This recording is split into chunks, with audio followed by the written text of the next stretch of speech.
Good afternoon, everybody. Thanks for being here. We're at the home stretch of Verde Xchange 2018. Hope you guys have enjoyed the conference. I know I've met a lot of really good people, and hopefully this panel will be a good sort of end of the conference for you. But we also want to make sure that you guys stay for the after our panel. We do have the Global Clean Tech Open Award Showcase, which is in the main ballroom before the closing reception. My name is Yair Crane, and I'm one of the co-chairs for Young Professionals in Energy. And I'm part of the LA chapter here. We're going to get to our panel in a moment, but I wanted to mention that for the last several years, Young Professional in Energy has become a marketing partner of the Verde Xchange Conference. And one of our goals is really to bring topics that, although they may be discussed in other facets and other panels, we want to bring together sort of young future leaders working on the topics and subjects that we were discussing throughout the conference. YPE itself is a nonprofit. We started in 2005. We have about 60 chapters around the world. And we're excited you're here today. We have a great panel, and what I'll do is I'm going to pass this on over to Noah, who is the president of YPE. He's also a partner at Glazer Weil Law Firm. But before I do that, very briefly, starting with the far end, I want you to welcome Eva Pauli Bowles, who's part of Ciel Iter, which is a solar developer, floating solar. We have Lenny Chavez, who is basically the community and government outreach person for Corolla Engineers, one of the leading water engineering companies around LA County. Our good friend Sonar Luthra, who is the CEO of Water Canary, revolutionary technology company with water monitoring. They're also part of the LA Clean Tech Incubator. And then just for next to him is Liang Downey. Although it says IBM here, Liang's main focus for IBM is what I call smart water infrastructure. And they work on projects on a very large scale and also deploying and utilizing AI and Watson to help really solve a lot of the main water issues. And you'll hear about her projects. And then to her immediate right is Brian. Brian Jordan is a rising star in the engineering world. He works at Tetra Tech. I have to make a comment that his photo in the yeah, no pressure. Better than a falling star. His photo in the workbook is not accurate, but you can see him here. You can talk to him here, and we look forward to having good Q&A with him and the rest of the panel. So without further ado, our fearless leader for YPE, Noah Purcher-Hearn. Thank you, Noah. Thank you, Yair. And thanks, folks, for coming out. The water energy nexus, this is an important topic. As you all know, the water industry, that multi-headed hydra of water treatment, supply, and distribution, takes a heck of a lot of energy to operate. And for that reason, the water industry as a whole is one of the largest consumers of electricity and is also, by extension, responsible for a large amount of greenhouse gas emissions. But the government, the water industry, and other stakeholders and players are moving forward to account for, reduce, and green their electricity consumption. And amid that effort comes business opportunity. So today, I'd like to have a free-flowing discussion. That's kind of the way I like to moderate panels. I keep the panelists on their toes that way. It makes them very uncomfortable, especially with that bright light. But it makes it fun for us, right? No, I'm not that mean. But I'd like to keep coming back today, organically in terms of how the conversation goes. But I'd like to keep coming back to business opportunities arising out of the water energy nexus and how we expect California to provide leadership at this junction of two mega industries. But before we start, I'd like to allow each of the panelists to make a brief introduction, 1 to 2 minutes, just no specific content necessary, but give us a little bit of information about you and what your company is doing, especially as it pertains to the water energy nexus. And we'll start with Brian Jordan. Yeah, so I work for a company called Tetra Tech. We're founded here in LA County just over 50 years ago. We became publicly traded just over 25 years ago. One of the largest engineering and professional services companies in the industry. We're the largest water engineering service provider in the U.S., one of the largest energy, along with several other services that we offer. We have about 16,000 employees and about 400 offices across the globe. We worked in well over 100 countries last year. So I wear a couple different hats in the company. Our water and infrastructure services in the Western U.S., I run that business for us, so it's mostly engineering and construction-related services that we provide to a variety of different types of owners, whether they're municipal, federal, or private sector. And also lead the company's Smart Water and Infrastructure Initiative. We're a professional services firm, so we have engineers, scientists, a variety of technical experts and professionals that work for us. But there's a recognition that technology is significantly changing the industry, whether it's software, hardware, data, or analytics. So we have a focus on making investments in that space and complementing our professional services offerings with technology offerings that would differentiate us as the marketplace evolves. Okay, does this work? Yeah. Hey, Liang Downey from IBM here, and you'll probably heard about IBM, and probably when you think about IBM is the mainframe and DB2, right? And we are the new IBM as a phenomenon of satisfying the industry change and customer demand changes. Although the mainframe, the oldest new kid in the family of IBM, and just the mainframe side made it reinvented itself, and you heard about the press release and recently, right? The 50 quantum bit computers, the qubit, right? Versus binary 0 and 1 is qubit is many states. So my role at IBM, and I'm part of the IBM Energy, Environment, and Utility Global Industry. We call that EE&U. It's a small team, but with global reach. We work with my colleagues and customers in North America, South America, Brazil, Australia, India, China, and Europe, and Middle East, such as, what is that, Saudi National Grid and the Dubai, DWA, Dubai Water and Energy Authority, right? So the ability to work with these global clients allow us to spot trend and see patterns and to see what are the driving factors across the globe for energy and environmental concerns, right? So my work, as I mentioned, the EE&U, so the environment part is new to IBM. So as a response to this energy water nexus, right, it takes water to make energy and takes energy to produce water. So we announced the environmental industry last September, the recent announcement at the Verge 2017 in September in California.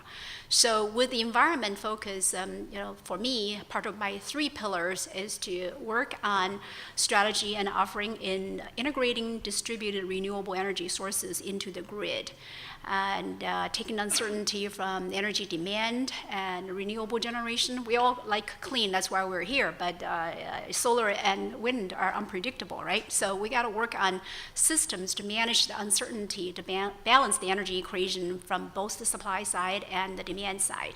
So we have done project with Vermont, all the way from Vermont to China, to the state grid, to India, and so forth. The second pillar of our environmental solution is the water resource management and optimization.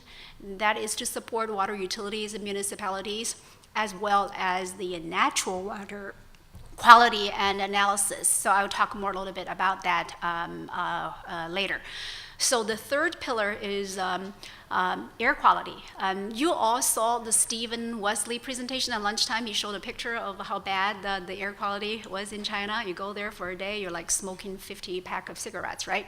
It's pretty bad. So IBM has teamed up with the China Ministry of Environmental Quality on the 10-year journey since 2015 to work on the air quality problem. And any of you read Wall Street Journal, and the last week there was the article titled Air Quality Improvement in Beijing. So part of it, hey, fourth quarter 2017, the PM 2.5 level, average level, have improved 54% compared to the year ahead. And IBM is a part of that solution with a program called Green Horizon, air quality management. So 3 things, distributed energy integration, and water quality and natural water resource management, and air quality are the 3 things we manage as part of the environmental solution. And there's more to that. And looking forward to discuss, share with you more details of the project we get involved.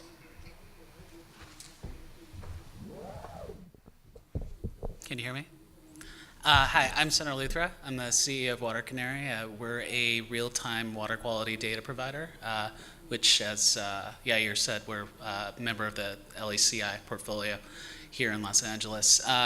Water Canary has a sensing technology that was developed with DARPA and the Naval Research Lab that allows us to detect properties of light that most light sensors on the market today can't detect. And that opens up a lot of exciting doors for what we can measure in terms of water quality. Now, in terms of the water energy nexus conversation that we generally have, water quality is something that is a bit nebulous.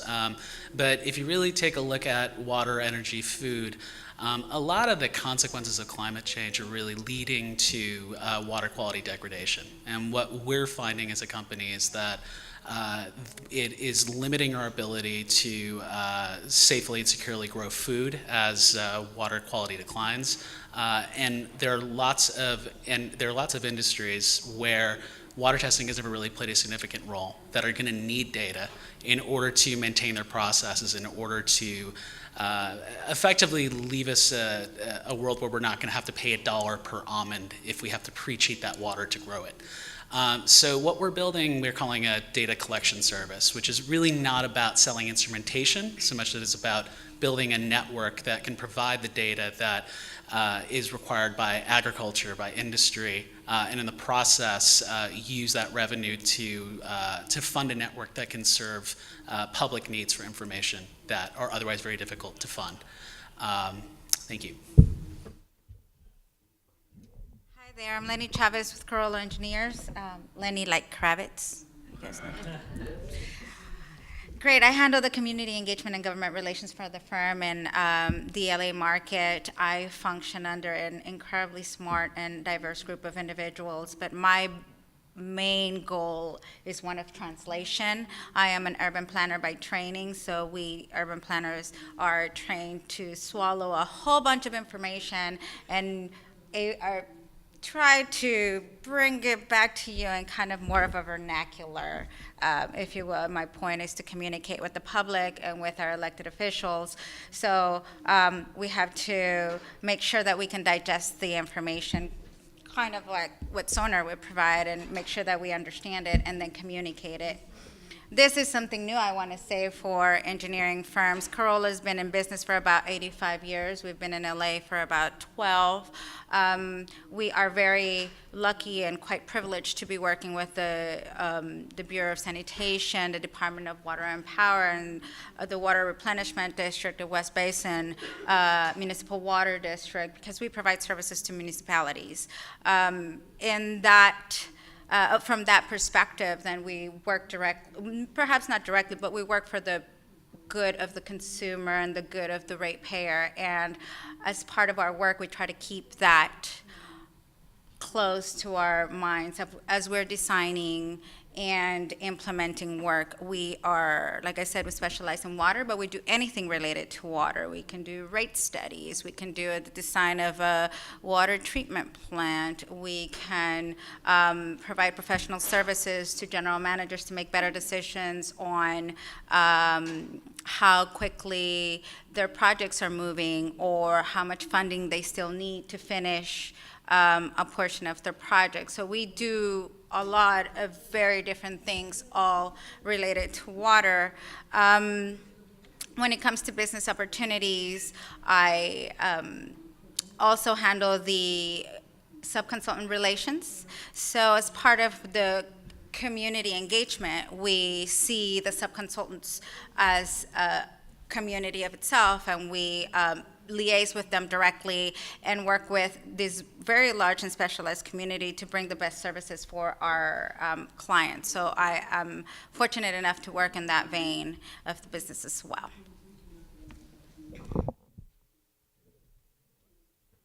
This is Eva Polybos with Ciel-et-Terre. As the name indicates, this is a French group. It actually means sky and earth. We started in 2006 as an IPP provider, an independent power producer, with the idea of focusing on solar. And in 2010, our founder had a great idea, thinking about who are the electricity consumer, where can we produce electricity locally for those energy-intensive plants, and can we use non-conflict area to be able to do large-scale solar? Because solar is great, but solar have issues, and which is space, which is visual impact, which is if you use agricultural or natural land, you need to take out tree, excavate, levelize, all the joy of the solar development. So in 2009 and 10, we started to talk with our clients, which we realized were cities, municipalities, wastewater treatment plants, ag company with needs for irrigation, but also large industrials. Every nuclear plant, thermal plant, coal, mining, they all have man-made reservoir inland, which are all located near a grid connection point, pumping system, cooling, desalinization plant. It's endless. So we realize the amount of inland water bodies which are non-recreational, industrial, and only used for storage could actually welcome gigawatts of solar. And obviously, when we look also at the rate of electricity in California, for example, some of those water utilities are paying, we can provide with direct PPAs cost of electricity from 20 to 30% cheaper to those utilities. So this and those utilities, the biggest overheads sometimes is cost of electricity. And they do not own a lot of land. It's busy, they have a lot of facility, a lot of infrastructure, but they all have water. So the synergy between energy and water conservation for us was obvious, because obviously by putting floating solar, we shade the water, we provide evaporation savings, we help with also all algal growth and all the issue when you have warmer water, sediment excess, that a lot of industrial needs to put aquashade in the water to actually shade it and limit photosynthesis for the algae not to explode. So what we see is, so we have offices in 10 different countries. Asia has massively adopted floating solar, and it started here in California. We're working with the ag, utility industries, municipality, and we will see a lot more in 2018 as this project coming into construction. And I think the issue related with the water conservation world and the energy usage, and I think we will focus a lot more with behind-the-meter projects, because people are taking care right now. It's in the spotlight, and I think there is a lot of opportunities for how do I manage better my energy bill while I'm saving gallons of water. Thank you all. That was a great introduction. And I think it's a good jumping off point for a few questions. So let me start with something that I think you'll all approach in a different way. And it's also going to, I think, lead to other themes and questions. As the water industry focuses on greening or lowering its electricity consumption, its supply, what's your number one project or business opportunity relevant to you and what your company does that you would want the audience to know more about? So why don't you each, if you have to pick two, fine. But but I'll start with Brian, and we can just go on down. Okay. Yeah, there's no simple answer to that. We try not to have all of our eggs in one basket and just have one focus area. And water and energy are kind of broad subjects. If you break up water into its different broad parts, there's drinking water and wastewater and storm water and a water supply and hydroelectricity. And I think each of those have a different interest. There's a lot of interest right now on the wastewater side of net neutral or even positive energy generating wastewater plants. So the way we designed wastewater plants historically, we didn't take advantage of the embedded gas and energy that's in the waste streams that are being generated. So there's a lot of research and a lot of efforts underway to harvest that energy and gas out of the facilities, utilize them to generate energy, and then on a net basis, zero out the plant or possibly even have a positive net effect on the energy demands associated with the wastewater plant. On the drinking water side, the primary cost associated with moving water is pumping. So optimizing the pumping systems, the pumping facilities. It's not the highest end service, but it's something that a lot of municipal owners and utilities historically haven't focused on.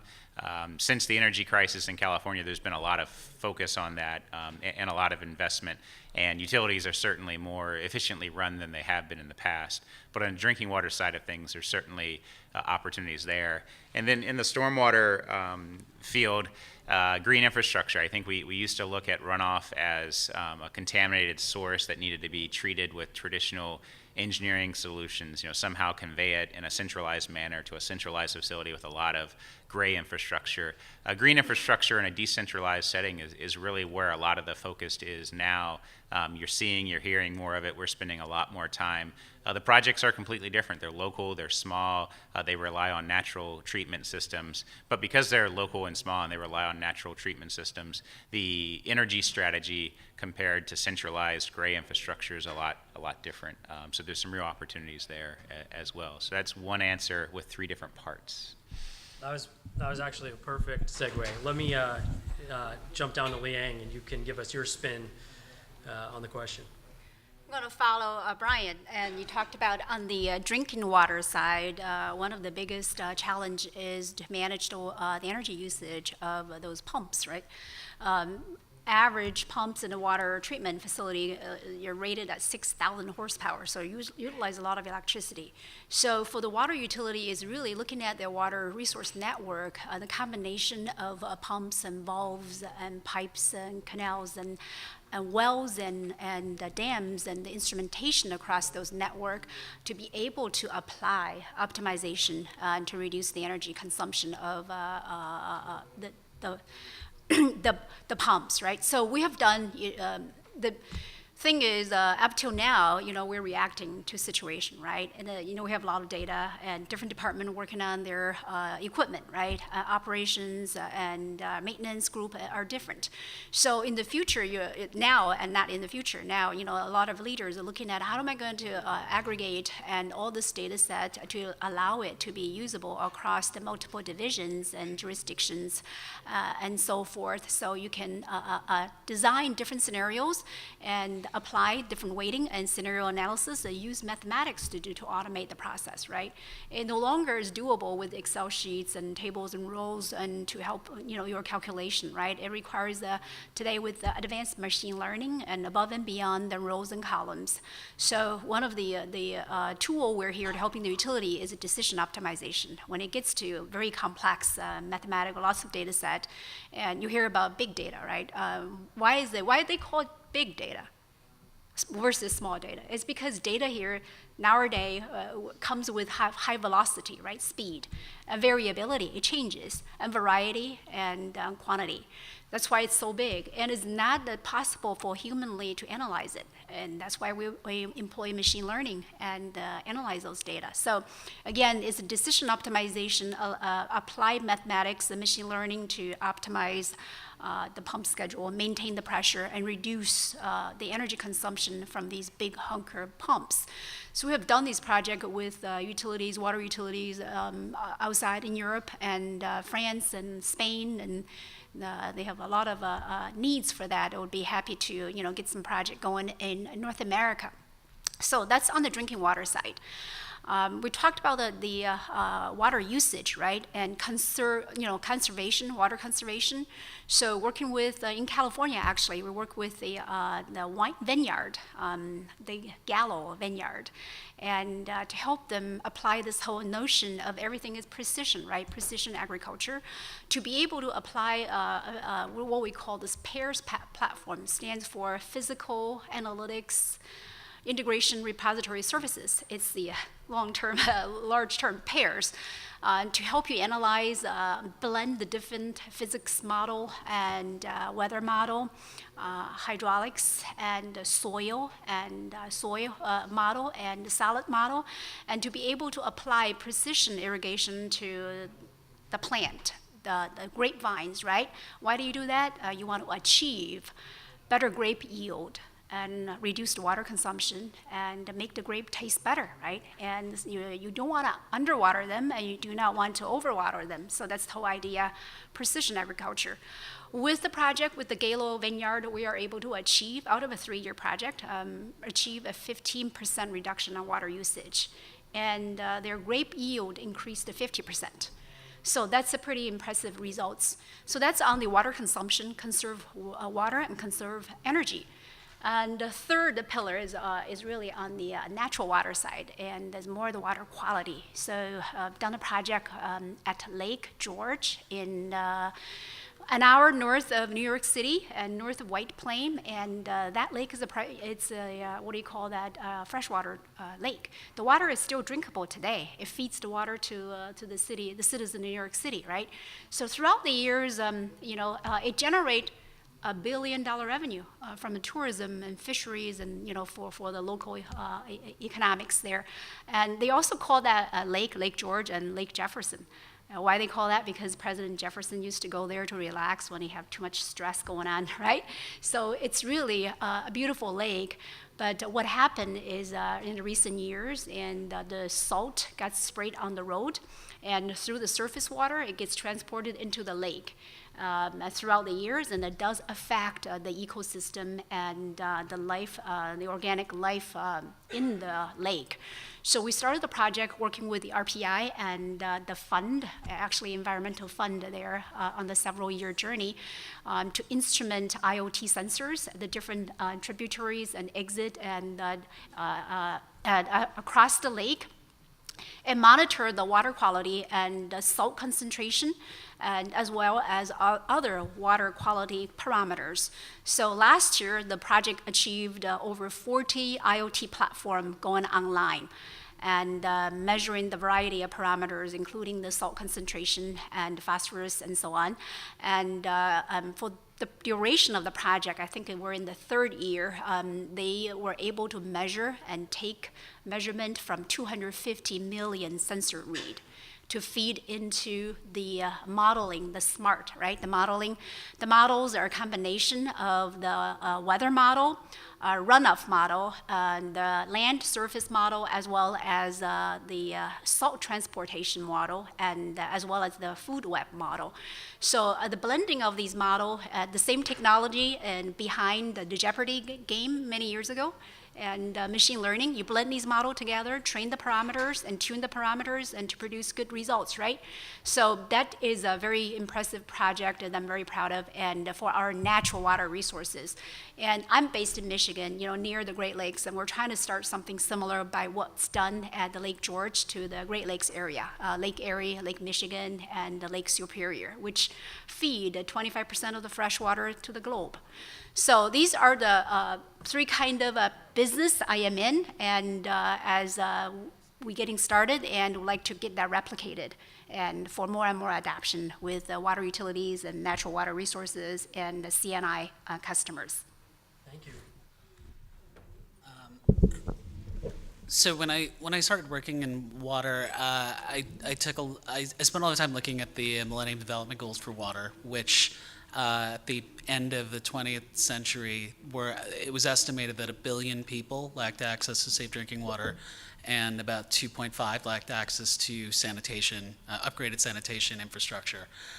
This past summer, the UN revised those numbers to 2 billion who lack access to safe drinking water and 4.5 who lack access to upgraded sanitation. Now, those are powerful numbers, and we roughly were missing half the world's population when they were constructed. And I mention these because most of the numbers we have around water are false.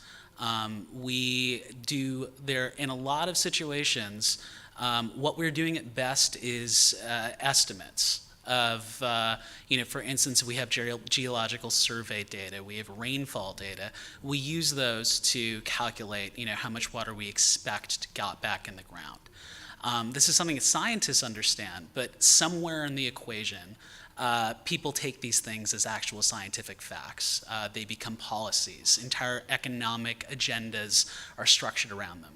And we need to, in the next 12 years, create a much better data infrastructure for water. When we had the energy crisis in the 70s, the US created the Energy Information Administration, which was a confession that we could never create energy security without understanding energy in all of its forms. And we don't have that with water. And you'll often hear people in the space talk about how we have too much data, we don't know what to do with it. But in truth, we have to really spend a lot of time paying, I think, closer attention to what's meant when we say these things. Because we have a lot of information about how much water people are using that we could do a better job of aggregating. But understanding these things is, I think, the key to every major water business that we need to be creating to meet the biggest challenges that we're going to face with climate change. So that's not just water quality, that's stream flow, that's groundwater.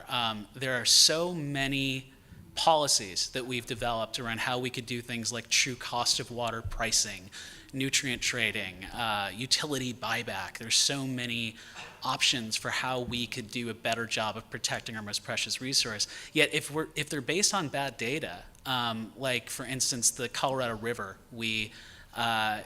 when we created the Colorado River, and the Colorado River Pact was based on bad rainfall data that, even if it was accurate, it was not an accurate estimate of what was going to happen in the future. And there was nothing in that pact that really allowed for those numbers to be renegotiated in a simple, transparent way when they were wrong.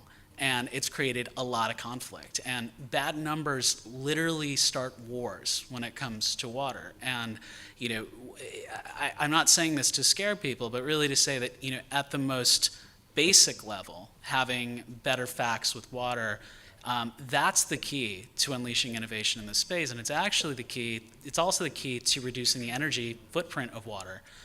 Because if you don't know what's in water, you're inevitably going to have to use a treatment technology that may consume more energy than is necessary. And having all of this information, it's just not something we do a good job of, and we need to be a lot more honest with ourselves about it, and there are powerful businesses to be created around that. All right. A little. Sonar, all of it is bad? So all of it estimates? Most of it, but usage data, smart meter data, all of that stuff is accurate, but we need to put the infrastructure to get there. That's cool. Noah, you said business opportunities, right? Yes. So I'll take my community engagement hat off for a little while, and I'll put my sub-consultant engagement hat on. I think there's a lot of movement around stormwater, like Brian said. Those are different types of projects, just like Brian said, smaller, more localized, affecting a specific community. I think that us primes and larger firms need help in being able to bring these localized services. So, for example, I may know a lot about all of LA, but I don't necessarily know specifically what's happening to the community on Lancashire between Chandler and Victory. I mentioned that because that's one of our great streets, and that's a project that we're going to be embarking soon. But I really can't do that without the knowledge from the community that I will need in order to design my project. So I think that there's a lot of opportunities around what's near and dear to my heart, which is community engagement and the understanding of each subset in the region. But there's also other things that we need to think about. For example, green landscaping, where to put things, how to make them weave together, how to communicate to the concerned community that these are in fact good ways to go about it, how to take input. So there's a lot of movement going around stormwater, not to mention the fee that we're trying to make sure moves through in November, which will give us a lot more money, which will give us a lot more projects, which will give us a lot more work. So we'll have to do a lot of that. I think there's also, and Brian, maybe you can speak to this about later, but I think there's a lot of movement around recycled water. We need to start thinking about recycled water as a supply. We need to figure out where we should recycle it, where we should capture it, what works best in the system. So I need a lot of sub-consultants that understand recycled water in a deeper way than I do, certainly. I also think that there's a lot, and this is a big challenge for me. I think that we are now talking to a very smart and well-informed stakeholder. So I need to be able to develop new engagement strategies that can actually engage the smarter and more informed stakeholders in a meaningful way. So I can no longer show up with my little pad and my how we're going to talk about this, because it's quite possible that everybody in the room knows more about what I'm talking than I am. So I think it's very important to encourage smaller businesses to be able to communicate with the public in an enticing way. It's not just, water quality is in need of an overhaul, but the graphics of it, the grandeur of it. Those are things that, while Carollo has completely gifted graphic designers, we just don't have enough of, So there's a lot of very practical disciplines that are needed in order to tell our city, the 10 million in the LA County, the 4 million in the Los Angeles, in the city of Los Angeles, what is actually happening. And I think that once you think about that and keep stormwater capture, keep recycled water in mind, and you find there's a lot of holes in communication, in design, in funding that would really help us primes kind of step our game up and bring everybody in the economy along with us. Thank you. I will try to bring like a very pragmatic answer. I think you have the joy in the US to have a battalion of consultants working on energy optimization plan. If you heard of that, if you work in the public sector or the private sector, there is a lot of consultants working on it. And I think there is a key component of it is what can we do in short term, mid-term, long-term? How much does it cost?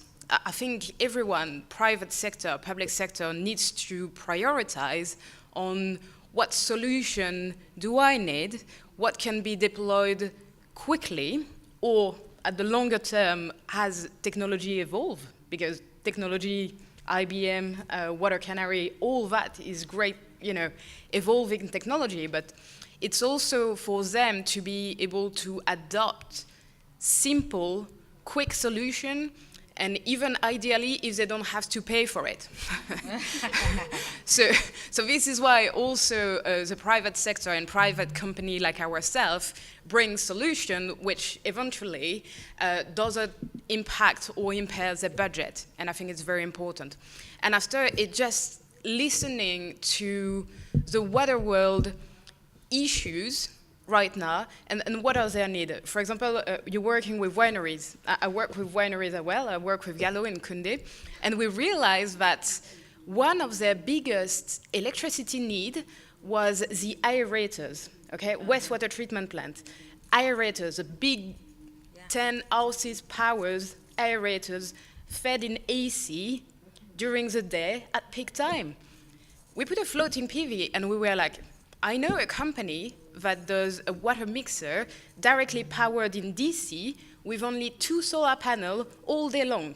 So, and this is like 5 times the cost of the equipment that you have here. So you cut that electricity usage, you bring a new technology which is simple, because in DC you have less parts, you don't have alternative current, and this brings the dissolved oxygen level that they need on their pond. So you thought at a water quality issue, and you thought at an energy bill, which was a big component of the wastewater treatment plant.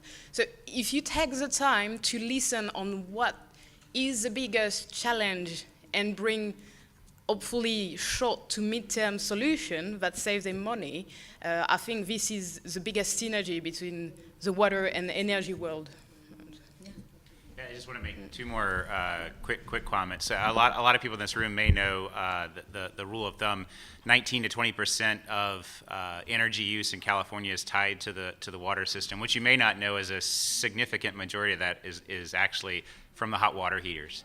So if you look at what industry uses the most energy in the state, it's probably all of our hot water heaters combined. So it doesn't fit our business models, but there's probably a significant opportunity there, and there's some companies looking into it, for us to significantly reduce our water energy footprint by changing the way we heat and store hot water in our homes and businesses. The second point, I see law enforcement in the room, and I'm reminded that cannabis is legal in the state now, and I'm making a very serious point here, okay?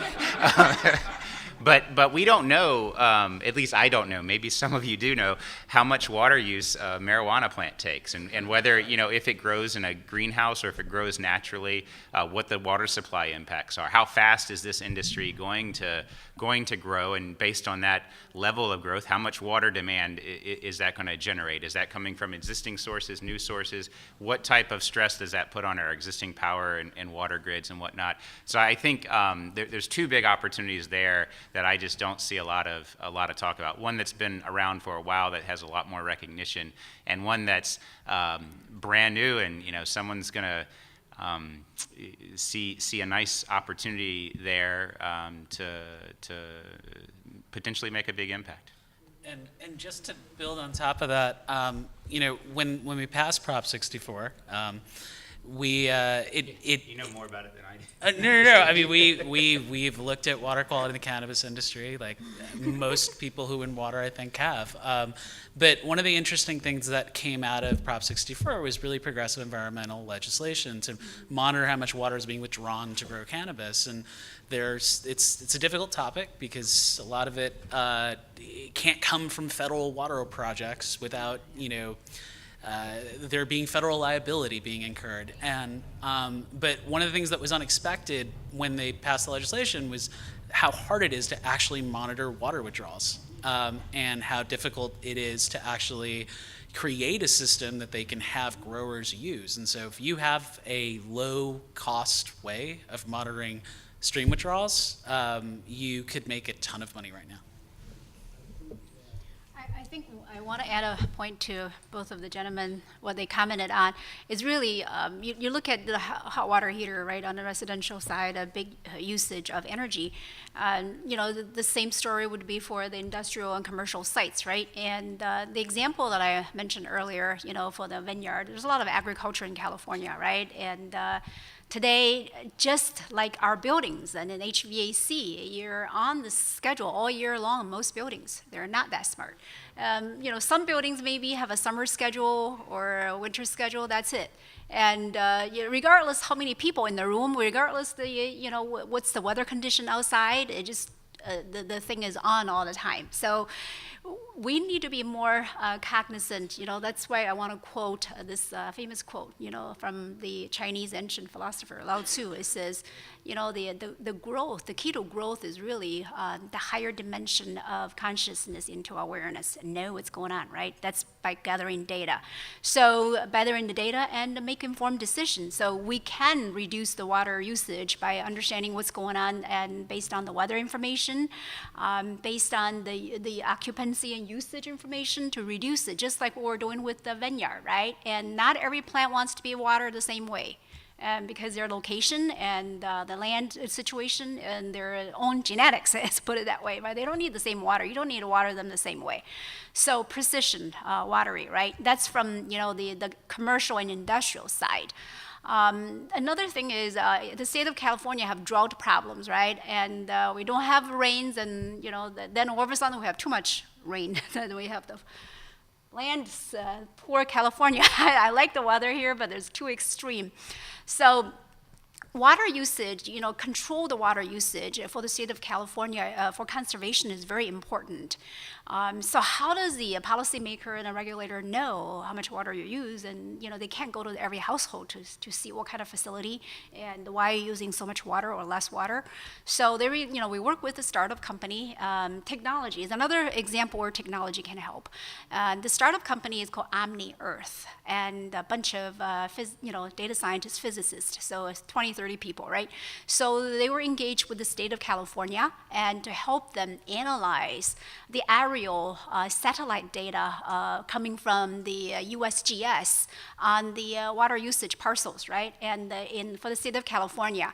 So they can analyze then we, IBM, and we work with Omni Earth and to help them use machine learning and we use this tool called Watson Image Recognition API.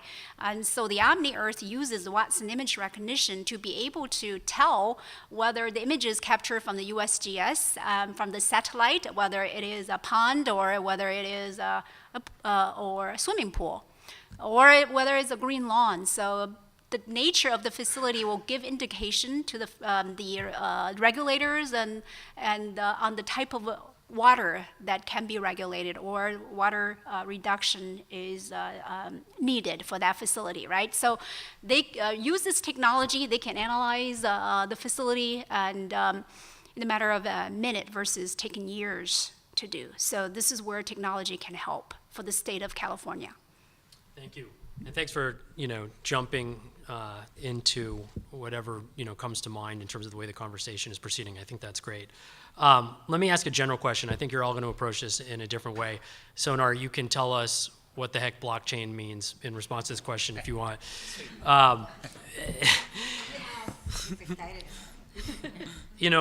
We've been talking about everything from water heaters to major wastewater treatment plants in terms of the water energy nexus. And my question is, what impediments or lack thereof exist with respect to financing a lot of these types of projects that we're talking about to help balance the water energy nexus and reduce our energy consumption? Some of these projects are huge infrastructural projects. Some of them are more mundane.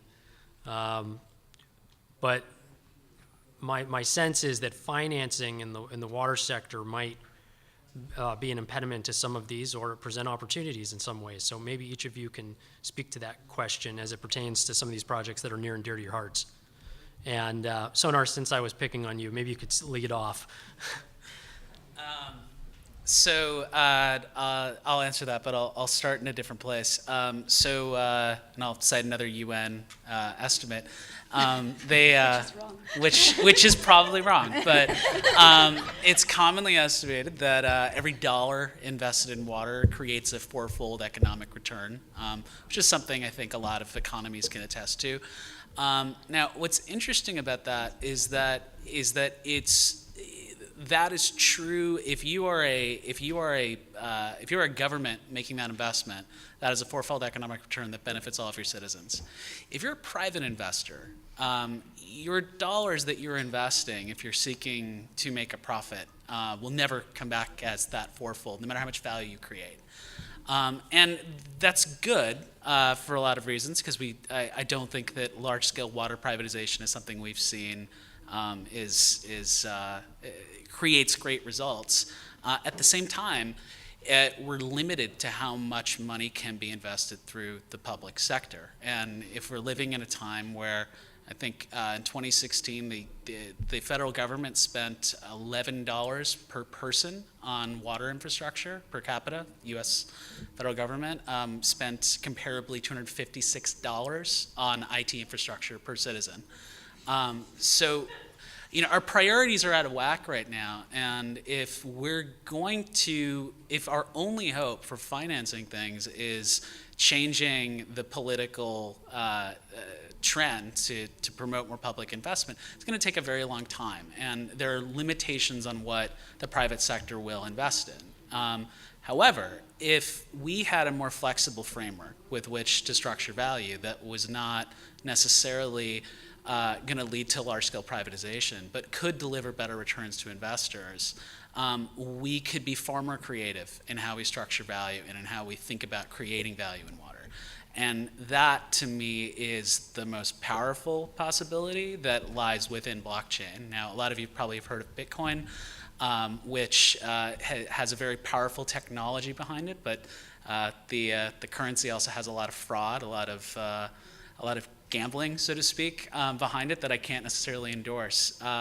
But there's a technology there that is so secure that it allows you to create value in very new ways. Where if I had literally a digital asset, it's a system so secure that you couldn't copy that and fool me that you had the asset and I did not.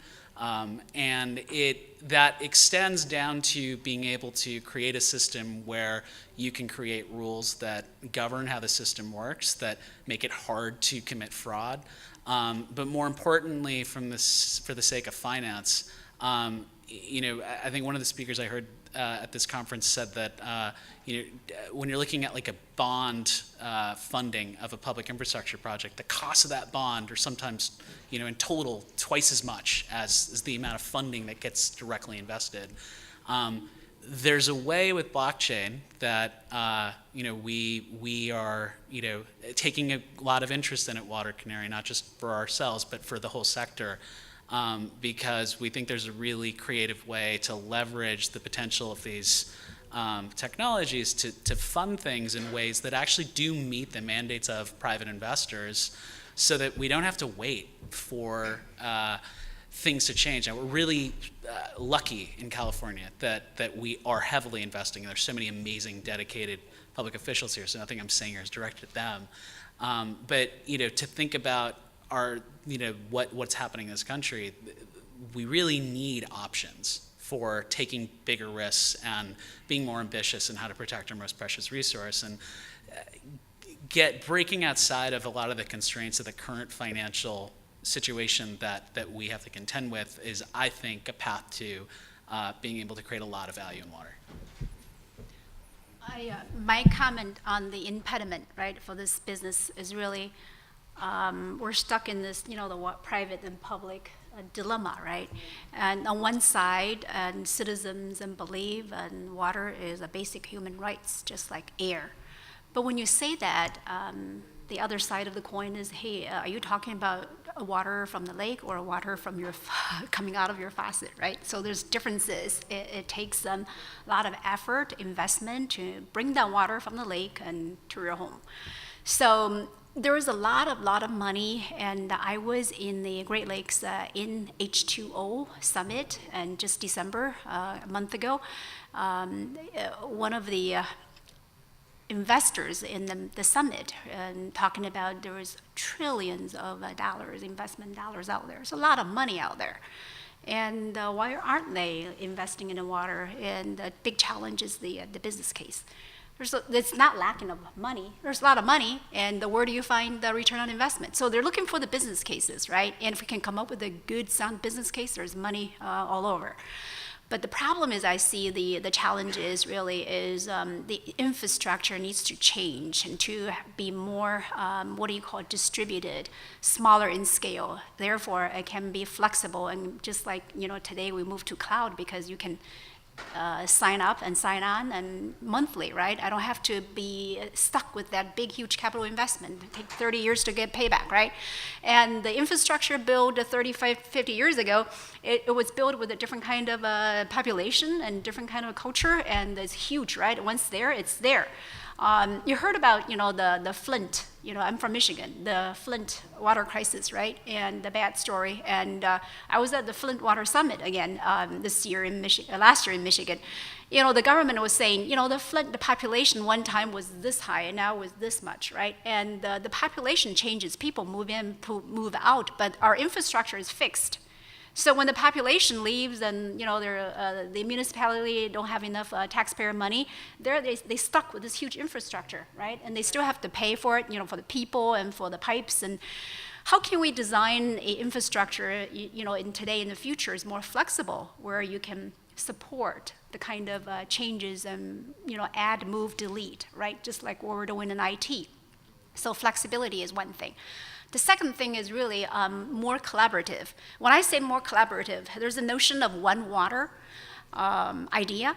I've given you an example of the air side, right? So there was a case where the upper Michigan and there's a region, and they were detected a high concentration of ozone. And they find out they're going to fine them. You got an ozone concentration above the limit. And they find out that area has no factory whatsoever. Why they have to pay for a fine with the higher ozone concentration? Because somebody else's air flow to their region, right? And they're living and paying for the consequences of some other municipalities and upstream, downstream.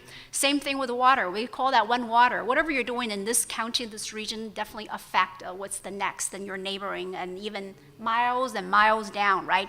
However, a policy, data is such, and everybody take care of their own little jurisdiction, right? But we have to be like a one water platform. Just, the data, the assets, the management is all in their own silo. The data is not shared. And just imagine, me going to, my navigation. I travel from state to state. I have a Google map to drive around, right? Imagine you travel, state to state. Every state has its own navigation and own app. You have to download hundreds of cities. You imagine you manage hundreds of apps with its own input and output and maintenance schedule and upgrade schedule, right? That's just a waste. So we got to take waste out of that siloed approach and have more of a collaborative sharing of this one water truth, number one. Number two, design the flexibility into the future. So that's what I see, the impediment we need to overcome. And Sonar talked about Bitcoin. So my Bitcoin strategy would be, if you're working in the cannabis industry, it's cash only. So, where I guess you get paid by Bitcoin. But Bitcoin's just a monetary instrument of the blockchain. So from a blockchain technology standpoint, the real opportunity I see there is on the laboratory side. One of the biggest challenges is the chain of custody forms in a traditional laboratory or analysis setting. You have to make sure the chain of custody forms are all in the right order and filed correctly. And I think the blockchain probably offers some real opportunity for certification there. From a traditional funding standpoint, many of you may be familiar with ESCOs, the energy service contracts. They've been around for a while. It allows an outside entity to come into a public facility, change out the light bulbs or make a facility more energy efficient. That reduces the energy bill, and basically you pay that company back over time with the savings in your energy bill. So you're seeing, I think, more creative uses of that as it relates to the water energy nexus. So if you just use that ESCO type strategy where you use the savings to pay for something in the future, there's a lot of companies out there offering technologies and solutions that are essentially looking for what is that delta of the existing energy demand or water demand today versus the future. What is that equivalent currency or compensation level, and then how do I offer that to you so that it's not impacting your income statement or balance sheet in the same manner as it would if you wanted to replace some technology or solution with new equipment. So I see real creativity and opportunities there. I'd like to mention something. Leanne, thank you for mentioning One Water. Coral Engineers had the privilege of being the prime who helped the Bureau of Sanitation and the Department of Water and Power to work with the One Water LA plan, the 2040 plan. That is almost finished. And we will have a community meeting on March 5th. So please listen out for that. However, I like that point because I heard it a few years ago, but I thought it was very interesting. The water that's in the planet, it's all the water there is. We don't make any more water. We don't destroy water. It goes up in the air and it comes back on the ground. And we have to figure out how to use it as many times as possible because we cannot afford to run out, like we cannot afford to have so much dirty water that we cannot clean it in time. I think that one of the impediments of the financing, and so I'll take my second hat off and I'll put my board member hat on. I work with an organization called Pacoima Beautiful, who typically, they're housed in the San Fernando Valley, has been impacted with a lot of it has a lot of negative environmental impacts, the community up there. And what I hear from my executive director is the difficulty of finding financing that can be put together in a way that actually builds the project that you want. In essence, what I hear is that maybe you have to apply for a grant, and the grant tells you that you need to put in so many wells and make sure that you have however many green infrastructure implementation. In essence, sometimes that's really not the project that you need, but you keep playing with the project until you make the project fit the financing that's there. But that's not the project that you needed, right? So this issue of flexibility, it's bigger than just